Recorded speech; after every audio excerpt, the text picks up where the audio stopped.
Yes, I'm really excited about today's show. I look really like Casper the Ghost right here with this bright light. But when I step back, I will not. Let me let her join on in and walk back. Make sure my volume is up so I can hear her. All right. She should be joining any second now. Hey, Desiree. I can't do her moves, but I'm here. I'm here for it. The energy.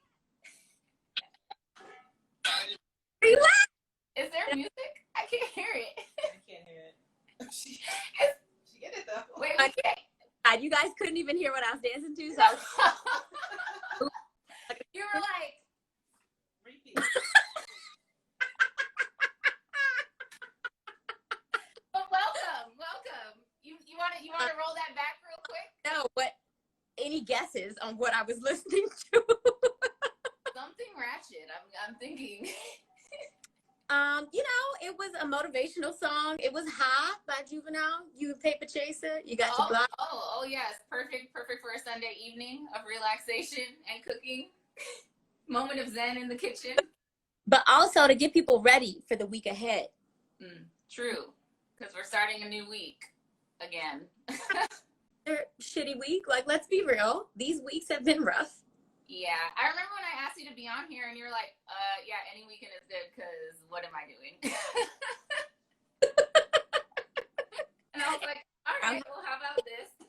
For those of you watching, this is Desiree Cormier. Well, did you change your last name or did you not? Professionally? I have a second last name now. I'm married.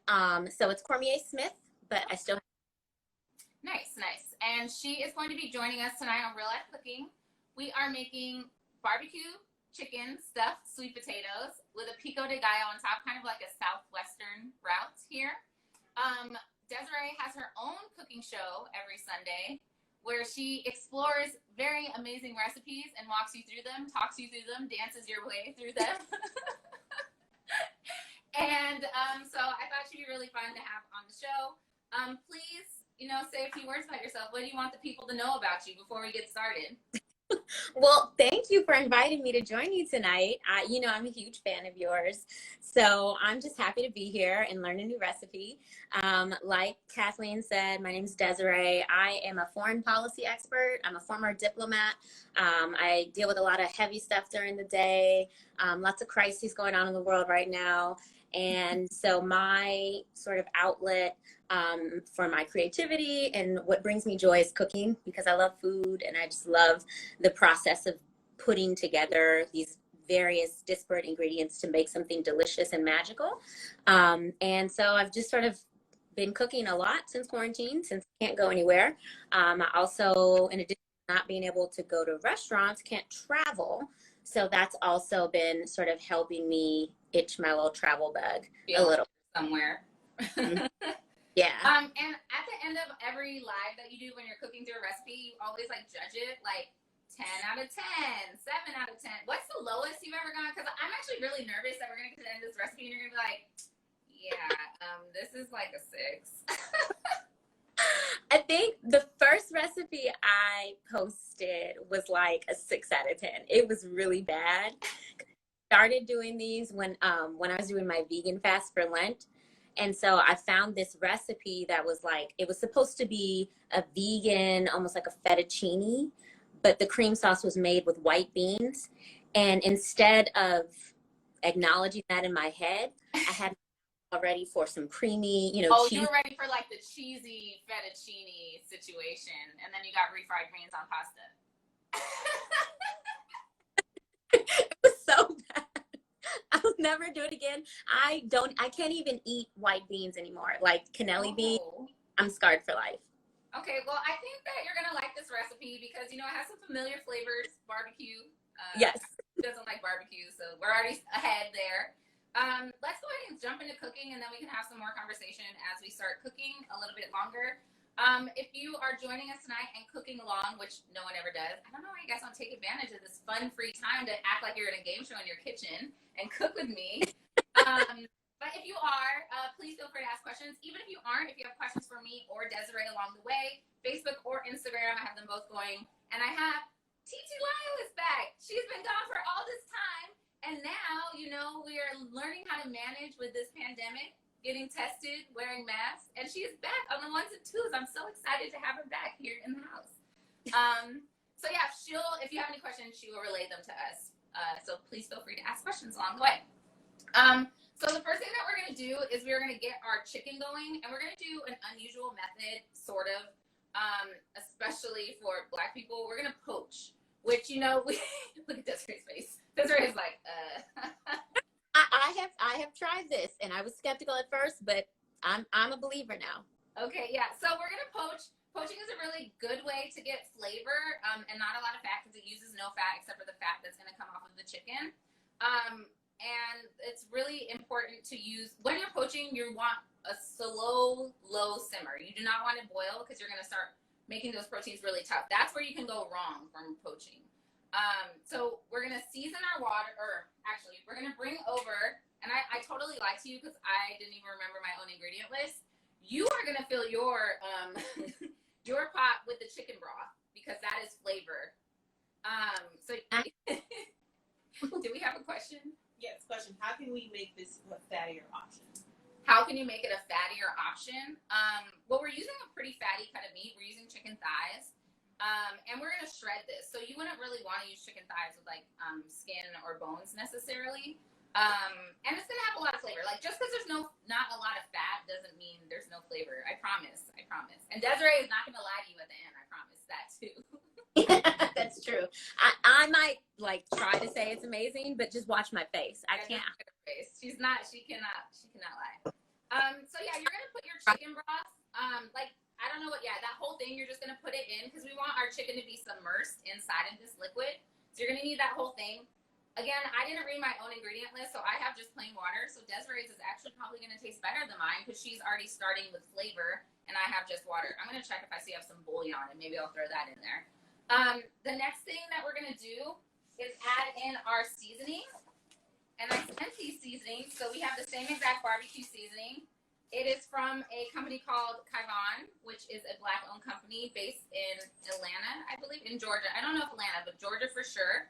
And it's actually a former football player that started this seasoning line of barbecue sauces and spice rubs and things of that nature. So I used it for Black Out the Park. I have a big amount here, so we're going to be using it tonight. When you add in your seasoning, you're not going to add all of the seasoning I sent you, but you're going to add like half of it in there, Desiree. Okay. So again, we want our liquid to be super flavorful, because this is how we're literally seasoning our chicken. I probably added about like a fourth of a cup of seasoning into the water that I put in here. Okay. Cut my chicken broth with some water, because that container wasn't full. So should I add a little bit more of this? So you're going to wait until you add your chicken, and if your chicken is not submersed, then add a little bit of water. Okay. Question? What is normally included in barbecue seasoning if you wanted to make it at home? Oh, if you wanted to make your barbecue seasoning at home, I mean, all barbecue seasonings range, right? So most of them have like paprika, chili powder, cumin, sugar, like brown sugar of some sort. What else? Garlic powder, onion powder. Some have mustard powder. The streets are acting crazy. I don't know if you can hear that. Like, I don't know what's happening outside right now. It's very distracting. But yeah, so those 8 things that I just named are typically in there. I really recommend for home cooks that aren't cooking a lot of time or don't have a ton of time to just get the all-in-one, because like buying all those seasonings is pretty expensive if you're only cooking like once or twice a week. Although you said you're cooking a lot now, so you should probably have a pretty full spice situation going on over there. Oh, me? Yeah. Oh. Me that barbecue seasoning, I probably would have just used Slap Your Mama. Is that acceptable too? Oh, you love that stuff. You put that on everything. They follow me on Twitter now, so I'm trying to get some kind of endorsement deal. Slap Your Mama, Desiree's out here looking for you. She puts on everything. Eggs, pancakes. No, just kidding, not pancakes. All right, so we have our water. You have your chicken broth. We have our seasoning in there. We are going to add our chicken thighs into there. I said 3 to 4 because we're only making 2 sweet potatoes. It's pretty much 2 servings. Yes. Can you please close that window? There. So I'm just literally going to put my chicken, and I have boneless, skinless chicken thighs. I just find this easiest to work with, easier to shred later. Yep, perfect. I actually really like boneless chicken fries, especially like for frying. Like if you want to make like Chick-fil-A chicken or, you know, anything like that. They're just a lot easier. Yeah. And they're cheaper. And, yeah, they are. All right. So my chicken is submersed. We also, even though this barbecue seasoning has some salt in it, we do want to add a little bit more salt because this is, you know, we have flavor in here, but salt is always like, you want your water to be pretty salty whenever you're just submersing something in water. So we're going to add in like a tablespoon of salt or so. And I'm going to wash my hands because I touched my chicken. I used a fork. You use what? I used a fork. That's my smart. hands. Or like, oh, she's nasty. No. Yeah, you know now that you're an Instagram celebrity, you know you got to tell because people just be hating on you. I know. We have a question. We have a question. Can we have a cook-off between you? No. Kathleen will definitely beat me hands down. I am not a chef. I'm not a real chef. I'm just a person who loves food, and I love trying new recipes. So I wouldn't even touch that battle. So Desiree is stopping that before it starts. So put your chicken on a medium. Let's put it on a medium heat. Whoa, the computer just like glitched, and it looked like you were like the Exorcist coming back so fast, like spooky. You were like. So you're gonna put it on like a medium heat. Because we want it to get to temperature pretty fast because we are sort of in a hurry. But then once we notice it's starting to get to boil, we're going to lower it because technically poaching is between 158 to 176. Anything higher than 176 is really going to start to tighten those proteins and make your chicken a little chewier than you would like it to be. So just keep an eye on that. Again, we want it to get there fast, but then just turn it down when we get there. And we have a question. Des, what is your favorite dish to make? Ooh. From scratch, like from memory without a recipe, would definitely be red beans and rice, because I never do it exactly the same each time, but it still tastes amazing. A new recipe that I've recently discovered, I have to say it's a tie between Chef Risha's crab pasta and Chili Pepper Madness, who is this random white guy I found on Instagram who like loves spicy food. He has this rasta pasta with shrimp. Oh, guys, it's so good. So yeah, I'd say those two. Does he have you make like your like jerk seasoning from scratch for it, or does he like recommend buying something? No, I'm not that fancy, Kathleen. I'm not a real chef. Okay. Listen, no, I teach a rasta pasta class in Chefleen Virtual Kitchen. But I don't have people make their own jerk seasoning. That's actually a whole different class where people make jerk wings, and then like that's our focus of the class. But in general, like I'm not dissing you. I think that's good. Like whatever gets people cooking, if it's easier for you, for sure. But yeah, rasta pasta is something that's really easy, and people people are surprised at how easy and amazingly delicious it is. Yes, it is amazing. All right, so we have our chicken going, medium heat. We're gonna make sure that it never goes to an extreme boil because we want our chicken to be nice and tender. We're gonna work on our sweet potatoes, which typically, like if I was just sitting at home and had time, I would cook this in the oven. It would take over an hour to cook this in the oven. So for this purpose of this recipe, we're gonna cook them in the microwave. My lovely fiance, Christopher, went to the store and bought these, and these are like the most giant sweet potatoes. I probably wouldn't have bought them this big, but you can still cook this in the microwave. It's just going to take a little bit longer. Yeah, I probably have the same problem. Yeah. The potatoes in the store by my house were either like fingerling potatoes or these massive ones. So yeah, so we want it obviously to be cooked through. Nothing is worse than an undercooked potato. We want it, if you haven't already, I need to actually rinse these off, like wash off the dirt, and then just stick a few holes in them, and then we'll put them in the microwave. I put them in for 6-minute intervals. Generally, when it's not a super potato, 6 minutes generally cooks it, but this is probably going to take like 8. So after 6 minutes, we'll check it like every 2 minutes or so. And we're going to want to cook one sweet potato at a time. Like if you put 2 in, it's going to just take forever. Oh. So I'm going to wash mine off. All right. I'm going to wash mine again just to be extra safe.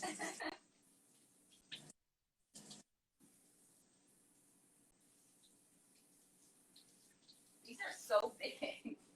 Look how big it is. And we're making stuffed sweet potatoes. So generally, I would say we're gonna cook this whole thing, slice it in half, and then stuff the chicken inside. I feel like that would be a serving for two, at least for me, if I use this whole thing. So I might actually cut these in half and just stuff them by halves instead of like trying to make one full one. Well, we have stuffing for like 4 so that they could be leftovers tomorrow. Yeah, for sure. Definitely. So I've never really been a leftover person until quarantine and COVID has happened, because like it's just, and I also was never a person that cooked for myself so much until quarantine and COVID has happened. So what did you used to eat? So pre-Chris, I ate a lot of eggs and oatmeal and cereal, and I used to go out to eat all the time. I was actually embarrassed. I was doing my taxes one time, and Seamless, you know how you can like qualify something like, oh, call everything under this tab, like for personal or business or whatever. Seamless, I had like 60 entries for like 1 month. Oh my! It was kind of insane. And now even still, I cook pretty simple for myself, unless it's like an occasion. Like tacos is something we do almost every week. We do like steak salad. You don't eat red meat, do you? No. But yeah, steak salad. Chris really is into seafood, so we eat a lot of like boils and shrimp things. Crab. I feel like we're like extra privileged the amount of crab that we eat in this household. I do love the crab cake recipe that I learned from your real life mom. Oh yeah, and see, that was something that was like very simple too, right? Super simple, and I loved it because you could do it without eggs, which is always a challenge for me because I'm allergic. Yeah. When did you find out that you were allergic to eggs? Like 2 years ago. It was the saddest day. The saddest day. The skies clouded up. It was and it was like, yeah, I thought it was gluten, so I kept avoiding breads, but eating like these giant and kept getting sicker and sicker. And I'm like, man, this evil gluten thing. And then finally one day my friend was like, wait, maybe it's eggs. And sure enough, it was. Dang, that's crazy. It's so interesting, like how you can get allergies like later in life and have perfectly fine. So at least you enjoyed eggs for at least 19 years of your life because you know you're so young. Yeah. How many years? What did she say? All right. I see that my chicken is kind of poking out of the water, so I want to make sure it's fully submersed over here. And our sweet potatoes, well, at least one of them is in the microwave for at least 6 minutes, and we're gonna check on it. And it's gonna sound like it's like gonna explode. It won't, hopefully. And I've never had one explode. Okay, Kathleen. Have you ever cooked sweet potatoes in this way? Yes, but I made the mistake of putting 2 in at the same time, and I think it took us like 20 minutes. I was like, what is going on? Yeah. So yeah, anytime you're doing something like the microwave cooking is so tricky, you always want to just do one thing at a time, pretty much. We have a question? Yes. What is the difference do you taste between microwave sweet potatoes and the ones that you make in the oven? Oh, do you have anything do you have any comments about that before I have my spiel? So the ones in this microwave are going to have a little less sweeter flavor. They're not going to be heated to as hot necessarily, like as if you were to roast them in a 400-degree oven. So they get a little, in the oven, they get to like caramelize a little bit more. Like you might notice when you take them off the pan, there's like that a little bit burnt part, which is actually pretty good flavor. But it will do the job of cooking it in the microwave. And I used to eat a lot of sweet potatoes, and then I must have like overloaded on sweet potatoes in the microwave because I used to like, if I was like running out, I would just like running out to a happy hour to save money, so I didn't have to buy all the food there. I would like make a sweet potato and eat it on the train. Weird, but it was like a healthy like like a banana, like you know. You would eat like a banana, like peel it like a banana? I mean, I wouldn't. Yeah, kind of. Yeah, or I'd just eat the skin. I was weird, but that's probably why I stopped doing that because. And it never really worked. Like I would try to eat before happy hour. And then I would still get to happy hour and order like $500 worth of food. Yeah. She's like, I don't know what to tell you, girl. I don't even know how to respond to that. She's She's still stuck on you eat a sweet potato like a banana, I think. I can't even imagine like seeing somebody on the train just eating a sweet potato.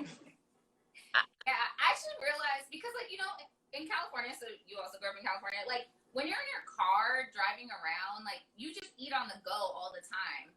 People in the city don't really do that, but I used to like sometimes like in between clients or whatever, I'd be on the train, I'd be like eating sushi, and I'm like, no one else is eating. This is probably not what you're supposed to be. Like, TT's over here very uncomfortable. Like, I really hope you stop that now the COVID's here. oh yeah, I haven't been on the train since March. Oh, okay, good. Have you been on any public transportation in DC? No. Do you have to like? Is your job talking about going back at any time or no? I think they said the earliest they'll reconsider is January 1st. And I heard a lot of companies are now even thinking like March, maybe before even thinking about it. So, sorry. Okay, let's get back to positivity. Do we have a question? Oh, it was a comment. Oh. So there are several responses and reactions to you eating. Oh, people don't appreciate me eating sweet potatoes on the train. Whatever, guys. I like to read Paul's comment. Child, not sushi on the train. Because I'm sure that's exactly how he said it. My bad. Like, you know, like okay, never mind. Let's just move on. Can't fix that. Okay, so we have our chicken cooking. Sweet potatoes are going. Let's start on our salsa because I wanted a fresh element for this dish. And since it is kind of Southwestern flavors, sort of like Southern flavors of the barbecue. And then the sweet potato, I don't know why I'm thinking like Southwestern. Like I was kind of thinking like, I don't know why, but Pico de Gallo sounded good on chicken and sweet potatoes. So that's what we're making. Do it. So we're going to need a bowl. Let's just bring over, I think you already have all the ingredients, but we're going to need our 3 tomatoes, our onion. We're only going to need half, but I have a whole one here. We're going to need our lime, just one, I think. And then we'll have our cilantro here. So Pico de Gallo is the... Sorry. Kathleen, I noticed that you did not include on the ingredient list, but like for me, you have to have Pico de Gallo with it, or you have to have it with Pico de Gallo. Jalapeno. Oh, jalapeno.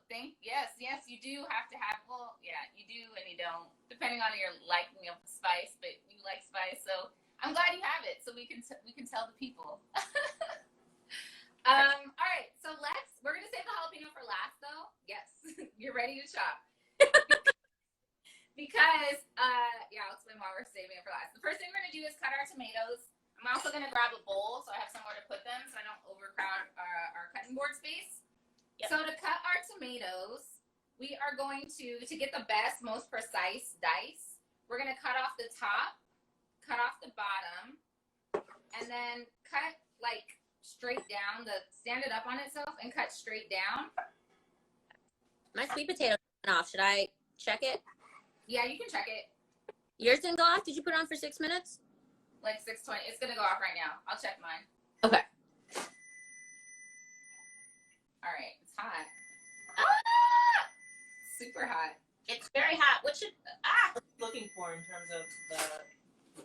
What are you looking for your sweet potato to be done? You're looking for it to press easily, like so it should feel softer than it did before. But that's just going to be on the outside, right? You're only really feeling the outside. The easiest way is the same, even if you're cooking in the oven or like boiling a potato. You know, you could have used tongs. You didn't have to like torture yourself like I do over here. I was like, I guess that's what I'm supposed to do. And the way you're going to tell if it's done, you should stick like a butter knife in it. And if it goes in pretty easily, that was not easily. It was like a slow, I had to push it in. So it's definitely not done. Okay. When I was cooking it last time, it was face down this way. So this time I'm actually going to rotate it so the other side is down. And I'm just going to put it in. Let's put it in, mine, I think yours is around the same size. Let's put it in for another 3 minutes and then check it. Okay. Once you've done like the main long cook, you want to do shorter intervals so you don't just like super overcook it and make it extra mushy. So let's put it in for another 3. Hot. Feel free to use tongs instead of burning your hand like I just did again. I don't know why, like sometimes it feels easier to do things the hard way. Like, oh, I don't need to get that. And then you're like, well, okay. Anyway. All right, back to our tomatoes. So you've cut out the top to bottom. You've cut a little slit down the middle. You're going to open up that slit just a bit. So it'll start to peel back kind of like this. Oh. So you'll see a little bit of the flesh. And then you're going to take your knife and just like slowly kind of roll it in. So you're taking out that middle portion. So what you end up with is two pieces, one that looks flat like this, and then the middle part with the seeds. Flat, middle part with the seeds. Which part are we actually going to use for the pico de gallo? This part, the flat part. Okay. All right. Let's see how I can redeem myself. I had already cut it in half. So this is just like the easiest way to get like a more precise, proper, beautiful dice. Rather than like just odds and ends of pieces on things. Okay. I'm watching you. I'm not. I need to wash my fingers. Yeah, you're doing a good job of redeeming yourself after cutting it in half. All right. I know better next time, but okay. So for this recipe, the middle part, we're not really using it. We don't really want those seeds in there. Well, I don't, and for me personally, I don't really want the seeds. Also, I'm showing you how to get the most precise cut. It's really difficult to cut this, so I don't know if you'd want to eat this or throw it out or put it in a smoothie. Whatever you feel you want to do with this, feel free. The middle part, yeah. And then the other part, we're going to cut into those batons. So just strips, just lengthwise. So strips like this from this longer piece. Okay. And then from those batons, you're going to cut your little dice. And you can go as big or as little as you want with your batons and your dice. So you could do like a medium dice, which is about, what is a medium dice? Large dice is 3/4. Medium dice is about 1/2 of an inch. Small dice is about 1/4 of an inch. And then a brunoise would be about 1/8 of an inch cube. And the smaller you cut your tomato, the more fancy people think you are. So always keep that in mind when you're dicing things up. I did not do a fancy cut over here. Mine is about I'll bring it over to show you. It's like a medium-ish dice. But they're consistent. Yes, and they are consistent. On Guys Grocery Games, always consistency. Okay, my sweet potato just went off. It's fine. You can leave it while you focus on your tomato. Okay. Tomatoes for now. Are you still on the first tomato? You said what? Are you still on the first tomato? No, I finished that one. I'm on the second one now. I forgot to tell you this is a race. Just kidding. All right, wait. You got to walk me through how we cut it again. Cut off the top. Oh, yeah. Bottom. Okay. Cut off the top, cut off the bottom. And then instead of cutting it all the way in half, just like make a slight cut with the tip of your knife into it. So then it kind of just opens up a bit. Okay. And then you should be able to take your knife and kind of cut out that inside. Just slide it out, sort of. I feel like that knife is too big. This knife is too small. Are you using a chef's knife? I'm using a chef's knife. I pretty much use a chef knife for everything. Yeah, it's pretty amazing, but it's so big. I feel like I mean, I guess I'm so used to it now. It feels weird to try to use something smaller. Hold on. Think I got it? No, I don't. Let's see. Yeah, you're doing it. I think your chef knife is actually a little bit bigger than mine. Mine is like 8 inches. I think All right. it's like 10. Look But at all yeah, these. you got it. Perfect. Good job. Yeah? Mm-hmm. Should I scoop out the seeds? You can. If there's like a lot of excess in there, you're gonna take those out. Yeah. Your tomato is extra juicy. My tomatoes are a little underripe over here. Is it? I can tell that because they're kind of hard. They still have good, decent flavor, but they are slightly less juicy, and the flesh is a little more firm. What kind did you get?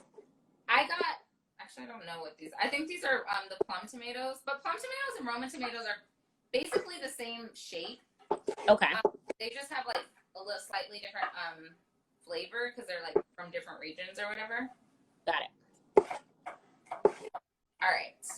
Oh, this one I made smaller. I'm not being consistent anymore. Let me take off this ring. I don't know why I started cooking with this ring on. Do you cook with your rings on? I can't see. No.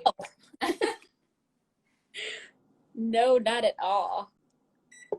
Things get pretty hectic over here, so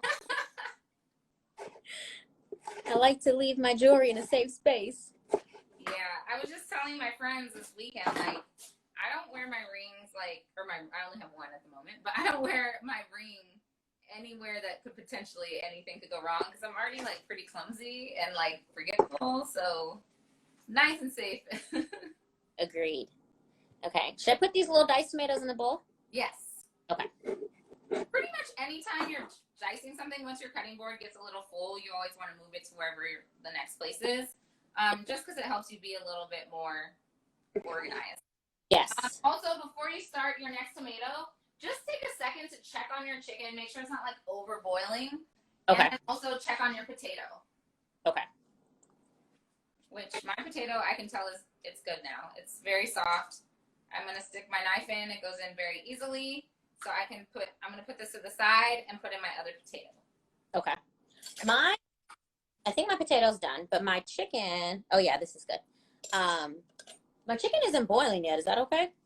That's fine. You could even maybe turn up the heat just to get it to that boil and then bring it back down. Just because we do want it to be cooked through, hopefully within the hour, so we're not lying to the people. It's a meal from start to finish in under an hour.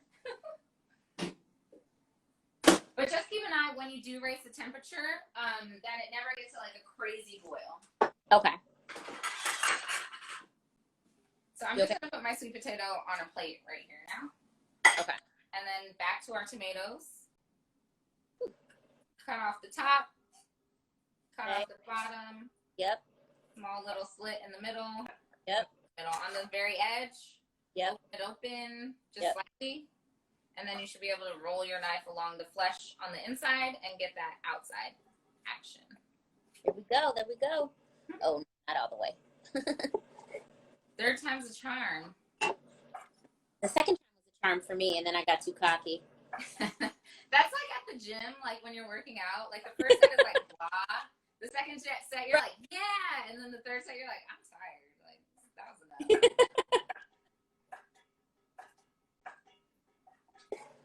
So how have you been managing like your social life during this time? I think it's all just gone online. So I feel like I'm constantly on Instagram and Twitter, even Facebook, really, just to to see how my friends are doing, see how my family's doing. I text a lot more. I call home almost every day. Oh wow! Don't, Mom. You didn't hear that. People call their parents only like twice a week. I think my mom and my grandma are watching right now, and my dad. Hi. I always see in LA. I always used to see your mom out randomly, like at brunch and stuff. I believe it. I'm glad I'm watching on Facebook though, because I can't see if they're making comments. Oh yeah, I don't know. TT hasn't seen any comments. Also, for the top edges, we don't have to throw these away. That kind of looks funny as I'm holding them. I was like literally holding them right.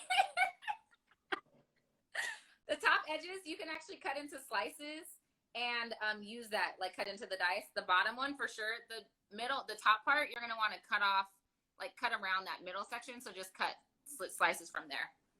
We have a question. No comment from Terrell J. Johnson. I see you guys. What's up, T-Bird? This is why I love social media. Like people you haven't seen since high school, since elementary school, you could still stay in touch with, but not in like a weird way, you know? Yeah, for sure. For sure. All right. So I love this. Isn't this a method of like you can use the same cutting method for bell peppers, right? Yep, exactly. Except for bell peppers, I would say are slightly easier. You don't really have to cut out anything from the middle. Like once you cut out the top and the bottom, you just scoop out the seeds, and then you're like basically ready to go. All right. Tomatoes almost done. I have one little section left. How are you doing over there? Good. I'm surprised at how many diced tomatoes came out of these 3 little Roma tomatoes. Yeah, when you cut things properly, like you actually end up with a lot of yield. as opposed to just like haphazardly cutting things. You're like, oh, not enough. I love it. But it's the wrong piece. All right. Let me know when you're done, and we will move on to the onion, which actually, because I think you have watched a lot of my videos, you probably know exactly how to cut the onion. I must admit, I'm not looking forward to this. I don't know what it is about my eyes, but they are so sensitive to onions, which is ironic. I put onions in everything, but red onions in particular. So I might have to grab some sunglasses or something, because I mean, if you want to put on the glasses and turn on some music to get you through it, I it's fine. Have any tips on how to prevent your eyes from watering? So the main, I have 3. One is wear glasses. It kind of prevents the like sulfur from hitting your eyes. Okay. 2, actually I have 4. 2 is to have a really super sharp knife, so you're not bruising the onion. You're actually just cutting straight through it. Okay. 3 is to throw your onion in the freezer for like 10 minutes, because when it's super cold, or even like a cold onion, supposedly releases less of the aromas and things that make your eyes water. And what's the last one? I guess the last one is just have someone else do it. Oh, we have a question. What's the difference between a fresh cut onion and a pre-packaged cut one? So great question. Oh, so for our onion, we're gonna cut it in half.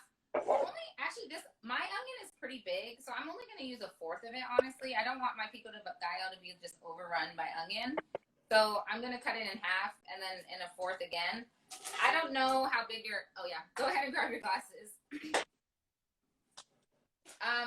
So answer the question about the fresh onion versus pre-chopped onion. Mm-hmm. So the benefit of chopping your own onion is that you can cut it in exactly the size that you want. And it's going to be a lot fresher tasting, because not anytime, but most of the time, sorry. Anytime you are buying something pre-chopped, it's normally going to be more dried out. Especially onion, once you start cutting it, it's going to get sharper in flavor.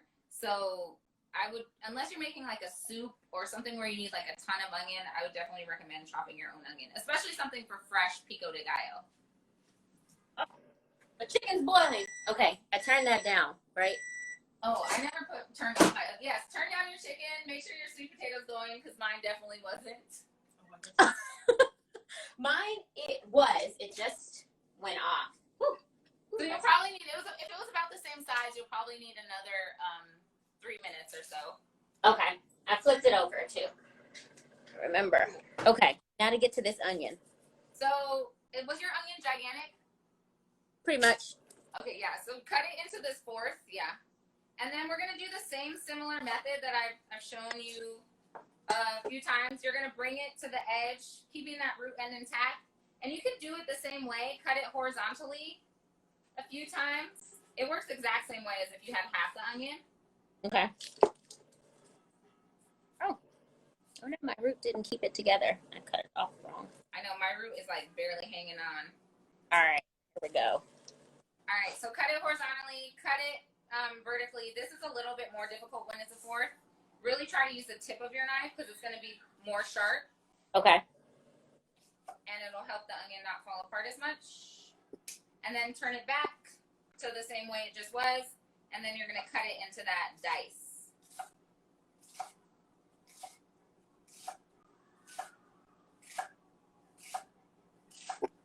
All right, perfect.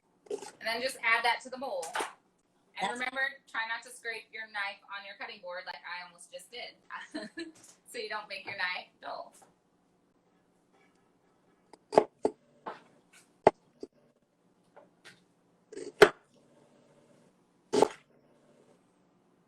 Ray Charles is over here chopping onions.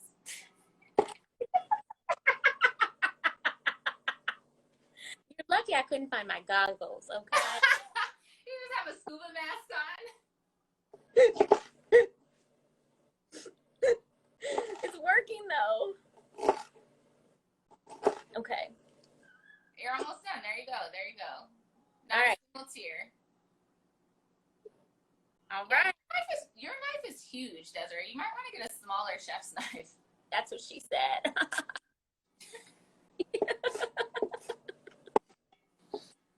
Okay. So put that in the bowl. Okay. Using the dull side of the knife. Okay, good job. Good job. Okay.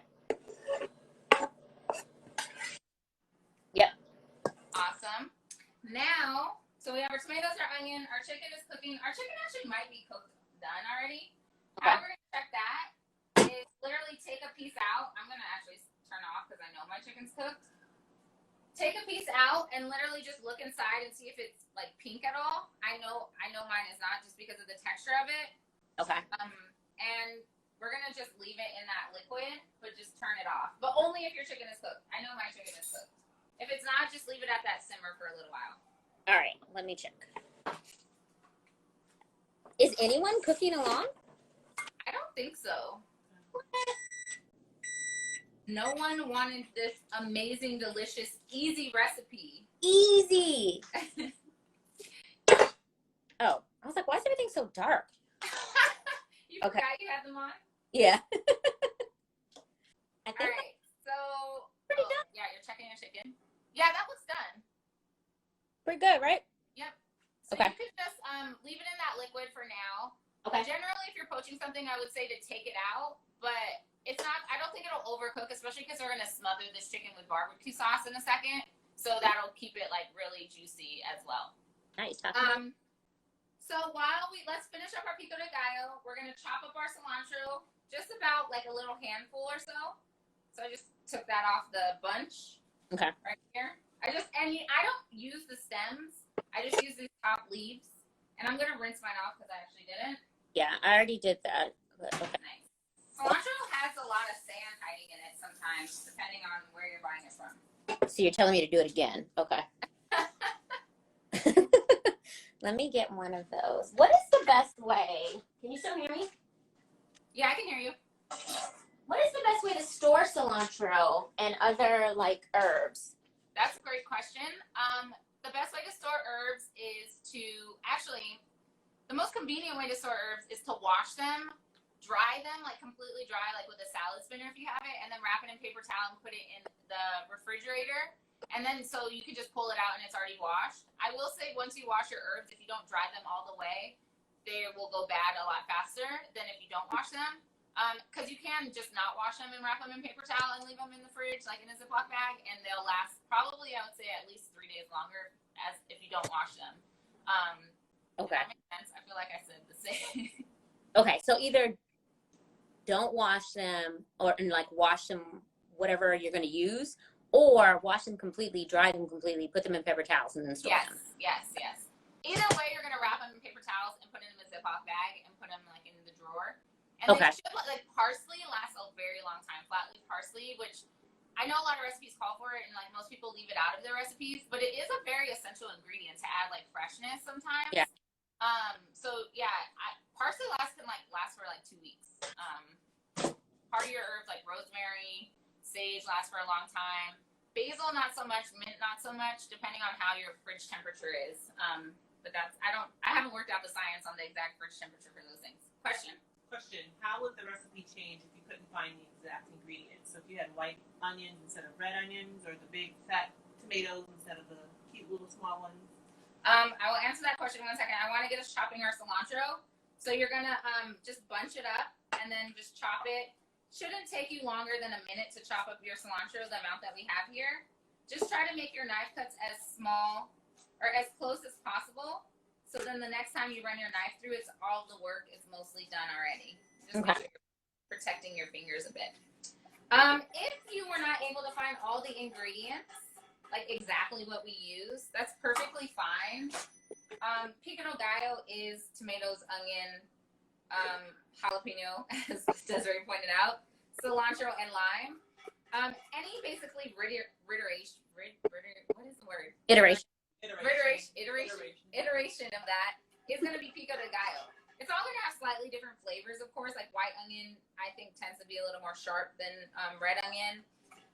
Unless you're using like sweet Vidalia onion, it might be a little bit different. But that's like the beauty of cooking to me. I'm not someone that like says you have to have everything exactly, unless like you're making like your grandma's recipe and you're like, or impressing someone that like loves spaghetti and they like it one certain way. that's the fun, like getting creative, trying different kinds of tomatoes, using like heirloom tomatoes, using even those beefsteak tomatoes.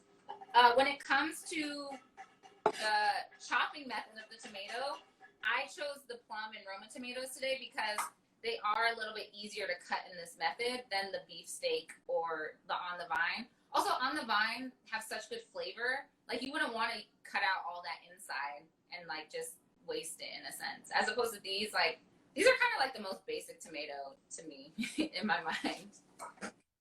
Do you learn all culinary school? Like how do you know what the different tomatoes taste like?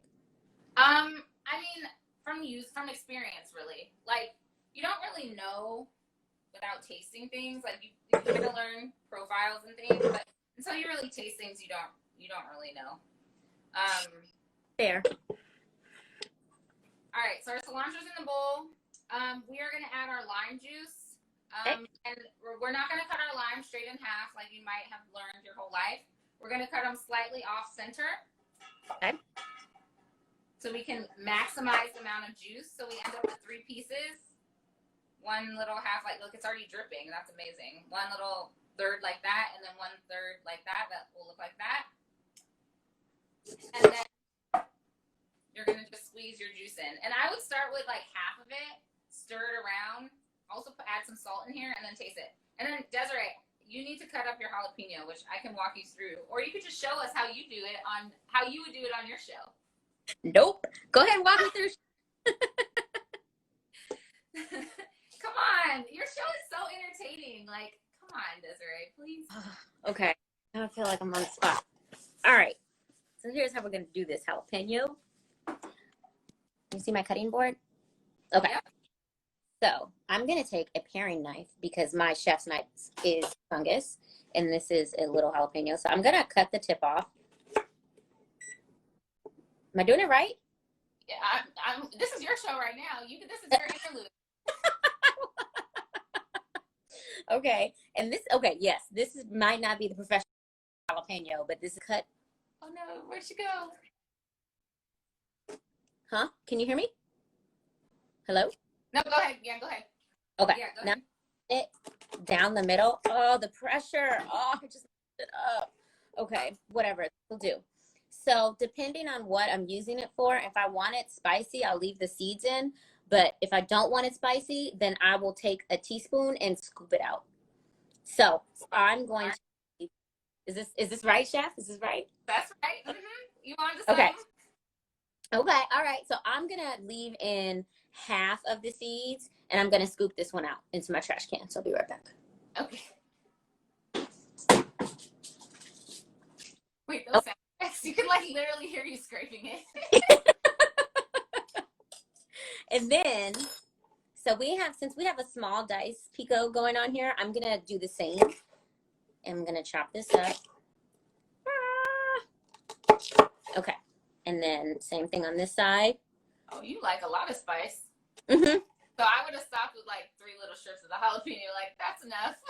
Oh, really? Wait, am I doing too much? No, I mean, you're cooking for yourself. So there's never too much if you like spice. For myself, it would be too much. But not for the world in general. I'm going to pick up on the hints you're dropping, and I'm going to use about 4 of those strips so that I don't overwhelm Joel. Also, one small note, you're doing a great job. You explained about how the seeds are spicier than the flesh. You're cutting it into the strips, and you cut it in half. All things I would have done.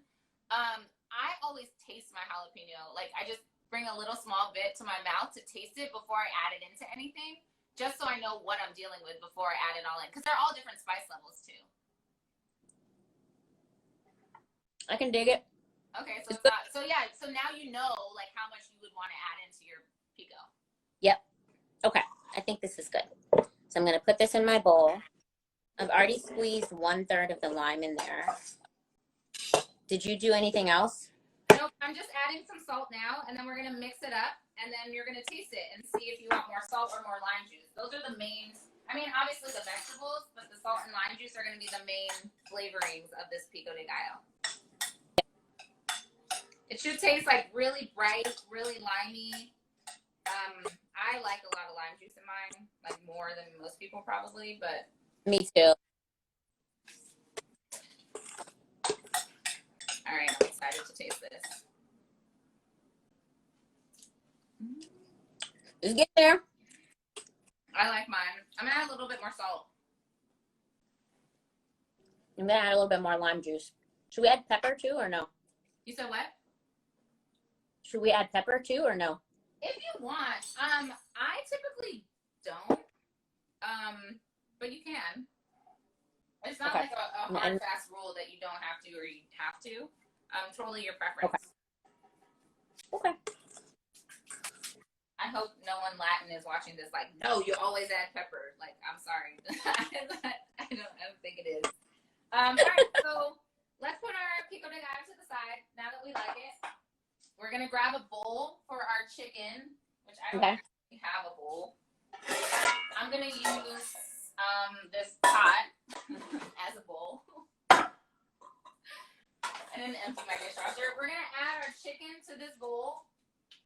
Okay, let me get some tongs and move this bad boy out of the way. I would not recommend picking this out of the water with your hands like we did with the out of the microwave.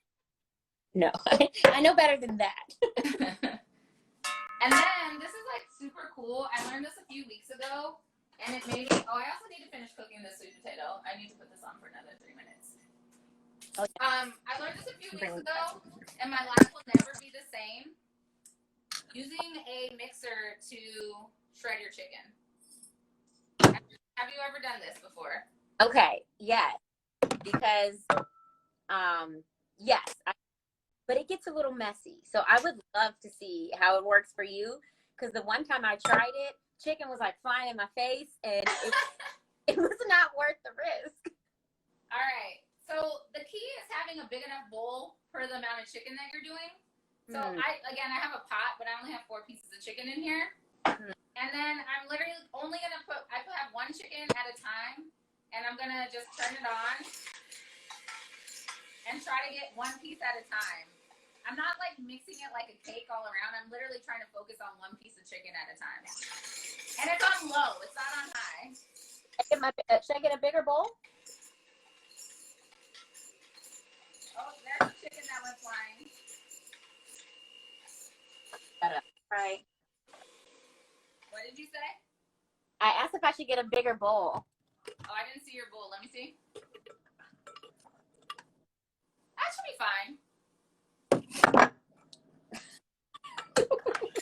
And as your chicken, so now I was doing this on low speed here, and my chicken is starting to shred right now already. But now I'm going to turn it up just a little bit higher. I'm getting my glasses.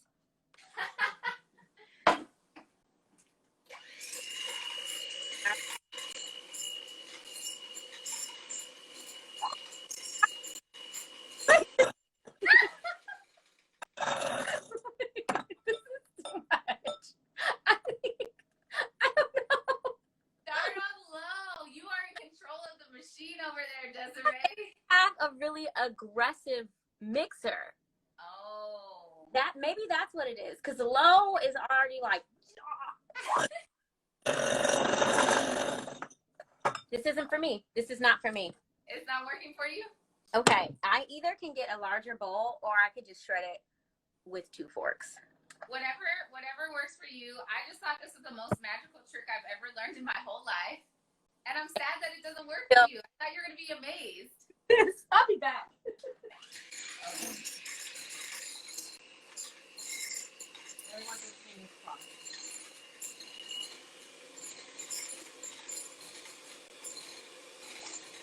All right. I have the biggest bowl in my house. All right. You have the support of everybody online. Everyone is rooting for you. Desiree versus the hand mixer. All right.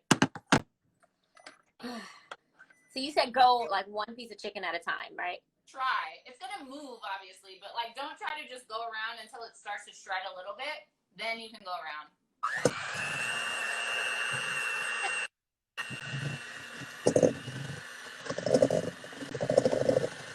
It keeps moving. You are control.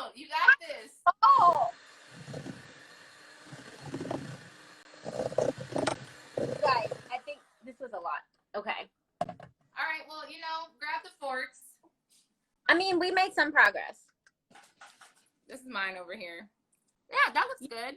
If you just like literally 30 seconds more and your chicken would be shredded.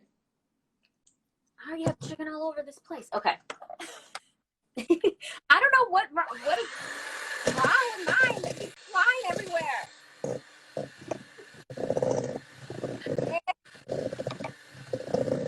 Oh, look at the chicken is flying. You will not beat me, chicken. You are in control. All right, I think I pulverized this chicken. All There's right, awesome. chunks because they. You said what? I said there's a few large chunks because they flew away from me, but I mean, if you have really big ones, like I have this big one here, I can visibly see it, so you can just break those up with your hands. We're gonna be kicked off of Instagram because Instagram is a hater for the regular people. We only get an hour, so we're gonna get kicked off. I'm just gonna end this and then start another one so you can rejoin it. All right, so we'll be right back, people. Don't come back to us, please. That I already used. I know Desiree's gonna grab her slap her mama. Slap her mama. Not slap your mama. Close. my mom. Seasoning. I'm gonna add some cherry apple barbecue sauce by the same company where the seasoning came from. They actually have some really interesting barbecue sauces. They have a cherry one and they have a sweet potato one that's really good. A sweet potato barbecue sauce? Yeah. They gave me some to gift everyone at Blackout the Park. So everyone got to take home some bottles of barbecue sauce for their own experimentation at home. All right, I'm using Sweet Baby Ray's honey. I also have that. That's like a staple. Like, you just need to have that in your fridge. Duh. What are you doing if you don't have Sweet Baby Ray's? Yeah. One time, Chris, we went to a restaurant. He didn't like their short ribs, so he brought them home, washed them off, and put Sweet Baby Ray's on them, and was like, "Yeah, this is way." Mind you, the bill at the restaurant we went to was like $400, so it wasn't like a shabby restaurant. Yeah, we were kind of going in. Like, we had like appetizers, drinks. Yeah, we had a lot. But yeah, literally came home, washed them off, and was like, so much better. Pepper. All right, so season it, taste it. Ooh, this cherry. I haven't had the cherry barbecue sauce. This might be better than the sweet potato one. I think we have a sweet potato one. We didn't have a cherry one. Yeah, they sent everyone because that's what I used in the barbecue chicken salad. Surprise! Really good. Delighted. Like honey gives it a nice sweetness, but the barbecue seasoning itself has like a nice smoky flavor. Yeah, exactly. I am gonna add some pepper to my chicken. Yes, I did I'm that. not a pepper hater all the time. Wait, all the time? Are you a pepper sometimes? Just sometimes. How? I don't know. Like, sometimes I feel like pepper can be a little overwhelming in dishes that are a bit more delicate. Like salmon. Like salmon. I don't know. Last. All right. So we have, once you are happy with the flavor profile of your chicken, again, Yep. You are cooking for you and Joel. So make it taste good to you guys. We're ready to stuff our sweet potatoes. Okay. So we're gonna grab. Oh my gosh, I don't have the Rona. I promise, guys. I was just tested. We're not in the so you do you. So there's two ways, again, like I explained this at the beginning, two ways to do this. The first way is you could just cut a slit in the middle, Okay. and leave it connected so you're opening it up, just so it's open like this. And you're gonna stuff it with chicken just straight down the middle. Okay. Or you can actually cut your potato completely in half. And this is a method I would probably recommend for you over there because your potatoes are pretty big. Yeah. And then cut another slit in the middle of that half, and then stuff that with chicken. Yeah, these are pretty big. So I'm gonna just do that on my plate that I have here. And then when you cut that slit, these are still super hot, even though they cooked a while ago. When you cut that slit open, just kind of press it to the side so you'll have the space to put your chicken in. And then before you put your chicken in, our sweet potato is not seasoned at all. So definitely sprinkle that with some salt, pepper. You could even put a little bit of butter in there if you want. Ooh. Butter does make everything better. It really does. Actually, I'm going to add that into mine. Or add it on mine. I literally sometimes just eat toast for the butter on it. Butter is undefeated.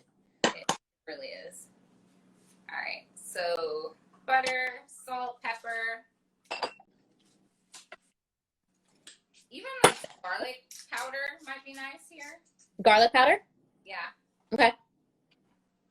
Salt. My butter is very cold, so it's hard to cut.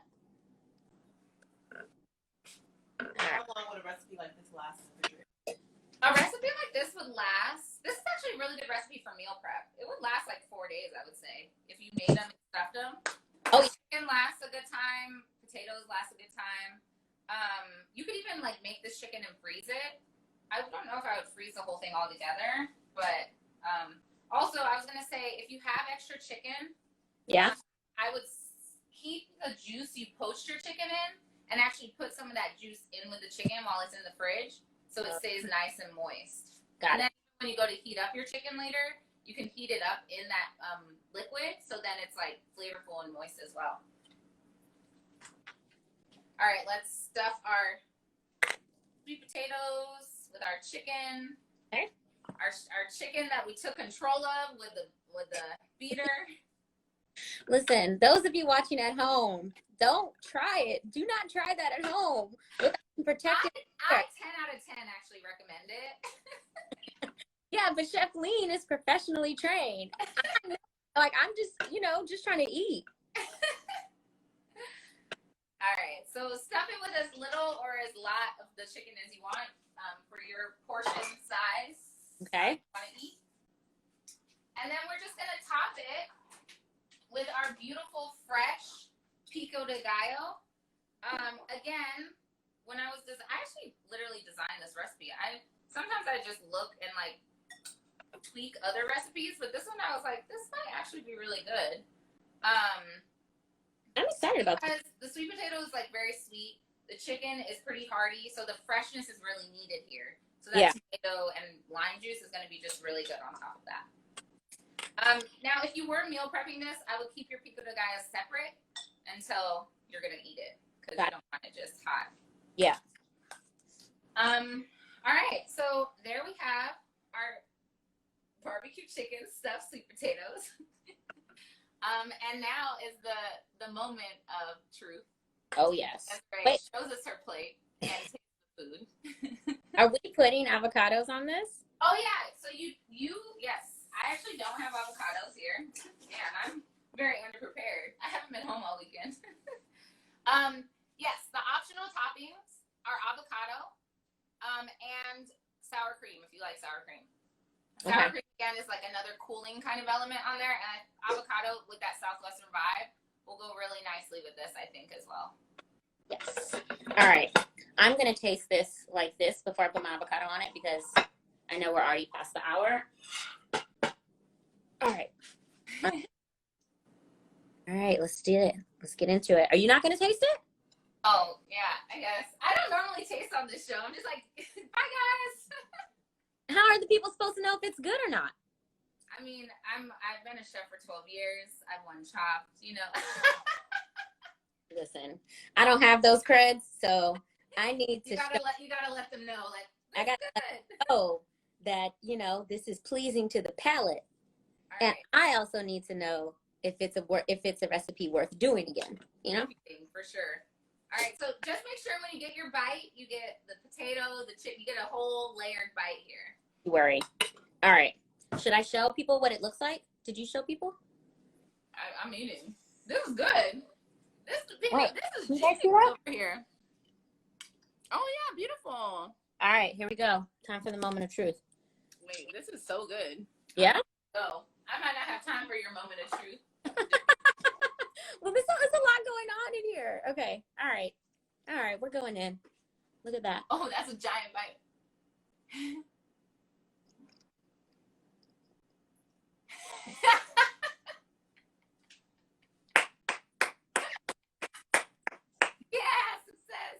delicious. I was skeptical at first. This is delicious, Kathleen. It's the sweetness, but also the texture of the sweet potato with that smoky kind of chipotle sweet shredded chicken, which is juicy and tender and not dry. And then here comes the pico, like party over here. It's fresh. And then the creaminess of the avocado. Slam it. Slam dunk over here. Yes. And you made it. You made it. And This is a one-way ticket to Flavor Town. I'm very pleased. This is such an easy recipe too. yeah, it's a lot easier when you're not talking to me and doing Right. it. And like worried about what you're looking like. Everyone says it looks really good. Yeah, no, I'm so glad that you were able to join me today. Normally we see each other at least like one time randomly during the year, but of course this year has been so strange. And yeah, I'm so happy you're able to join. Love your energy. Love your cookingness. Keep cooking. Keep entertaining us. Keep spreading the joy.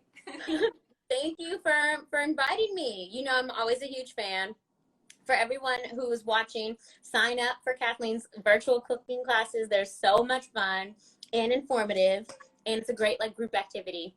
So thank you for having me. This was amazing. Thank you so much. I will let you enjoy and have a good evening. And even, start off that week with that energy with the song.